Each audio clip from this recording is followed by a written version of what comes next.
ಪುಷ್ಪ ಪವಾಡದ ಸೌಕೂರಿನ ಮೂಲ ಸನ್ನಿಧಿಗೆ ಬಂದಿದ್ದೇನೆ. ಯೋನಿಯಾಕಾರದ ಕಪ್ಪು ಶಿಲೆಯ ನಡುವೆ ಒಡಮೂಡಿದ ಸೌಕೂರಮ್ಮನ ಮತ್ತು ದುರ್ಗಮ್ಮನ ಮೂಲ ಸನ್ನಿಧಿ ಇದು. ಸಾವಿರಾರು ವರುಷದ ಹಿಂದೆ ದನ ಮೇಯಿಸುವ ಹುಡುಗರು ಕಪ್ಪು ಶಿಲೆಯ ನಡುವೆ ಯೋನಿಯಾಕಾರದ ಶಿಲೆಯಿಂದ ಮೂಡಿಬಂದ ದುರ್ಗೆಯ ಶಿಲೆಕಲ್ಲಿನ ಮೂರ್ತಿಯನ್ನು ಅಲ್ಲೇ ಬಂಡೆ ಮೇಲೆ ನಿಲ್ಲಿಸಿ ಕಾಡಿನಲ್ಲಿ ಸಿಗುವ ಕೆಸಕೂರ ಹೂ ಮತ್ತು ಇತರ ಹೂವಿನಿಂದ ಅಲಂಕಾರ ಮಾಡಿ ಪೂಜಿಸುತ್ತಿದ್ದರು. ಪ್ರತಿದಿನ ನಡೆಯುವ ಈ ಹುಡುಗರ ಪೂಜೆಯನ್ನು ಹಿರಿಯರು ಕಂಡು ಅರ್ಚಕರನ್ನು ಗೊತ್ತು ಮಾಡಿ ಪೂಜೆ ಮಾಡಲು ಶುರು ಮಾಡಿದರು.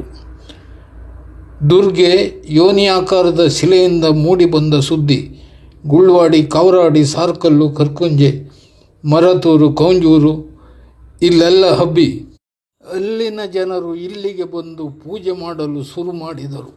ನಂತರ ಬಂಡೆಯ ಮೇಲಿರುವ ಕಾಡನ್ನು ಕಡಿದು ವಿಶಾಲವಾದ ಭವ್ಯವಾದ ದೇವಸ್ಥಾನವನ್ನು ಕಟ್ಟಿ ದುರ್ಗ ಪರಮೇಶ್ವರಿಯನ್ನು ಪ್ರತಿಷ್ಠೆ ಮಾಡಿದರು.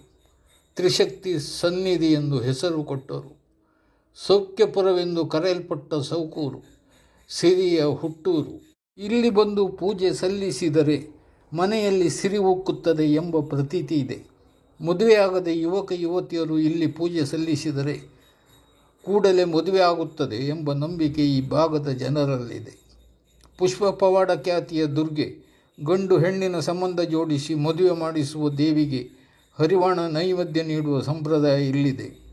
ಹಿರಿಯರು ಗಂಡು ಹೆಣ್ಣಿನ ಸಂಬಂಧದ ಮಾತುಕತೆ ನಡೆದು ಗಟ್ಟಿಯಾದ ನಂತರ ಗಂಡು ಹೆಣ್ಣಿನ ಕಡೆಯವರು ದೇವಸ್ಥಾನಕ್ಕೆ ಬಂದು ಪೂಜೆ ಕೊಡುತ್ತಾರೆ. ಪೂಜೆಯ ಸಂದರ್ಭದಲ್ಲಿ ಹೂವು ಬೀಳಿಸುವ ದುರ್ಗೆ ತನಗೆ ಅಲಂಕಾರ ಮಾಡಿದ ಸಿಂಗಾರದ ಹೂವನ್ನು ಕೆಳಕ್ಕೆ ಬೀಳಿಸಿದರೆ ಪ್ರಸಾದ ಆಯಿತು ಎಂದು, ಈ ಮದುವೆ ಸಂಬಂಧಕ್ಕೆ ದೇವಿಯ ಒಪ್ಪಿಗೆ ಇದೆ ಎಂದು ಮದುವೆ ಮಾಡಿಸುತ್ತಾರೆ. ಸುಮಾರು 25 ಲಕ್ಷ ರೂಪಾಯಿ ವೆಚ್ಚದಲ್ಲಿ ಮೂಲ ಸ್ಥಾನಕ್ಕೆ ಸುಂದರವಾದ ಕಟ್ಟಡ ಕಟ್ಟಿ ನೆಲೆ ಕಲ್ಪಿಸಿದ್ದ ಸಬ್ಲಾಡಿ ಮಂಜೇಶೆಟ್ಟಿ ಮತ್ತು ಸೇವೆಗಾರರ ಮನೆಯ ವಸಂತಿ ಎಂ ಶೆಟ್ಟಿ ಇವರನ್ನು ದೇವಸ್ಥಾನದ ವತಿಯಿಂದ ವ್ಯವಸ್ಥಾಪನಾ ಸಮಿತಿ ಅಧ್ಯಕ್ಷ ಪಿ ಕಿಶನ್ ಹೆಗಡೆ ಜುಲೈ 15ರಂದು ಸನ್ಮಾನಿಸಿ ಶುಭ ಹಾರೈಸಿದರು. ಸನ್ಮಾನ ಸ್ವೀಕರಿಸಿ ಮಾತನಾಡಿದ ಮಂಜೇಶೆಟ್ಟಿಯವರು, ದುರ್ಗಾ ಪರಮೇಶ್ವರಿಯ ಅನುಗ್ರಹದಿಂದ ದೇವಿಯ ಮೂಲ ನೆಲೆಯ ಗುಡಿ ರಚನೆ ಸಾಧ್ಯವಾಯಿತು. ಈ ಸೇವೆ ನನಗೆ ಸಿಕ್ಕಿದ ಭಾಗ್ಯ ಎಂದರು.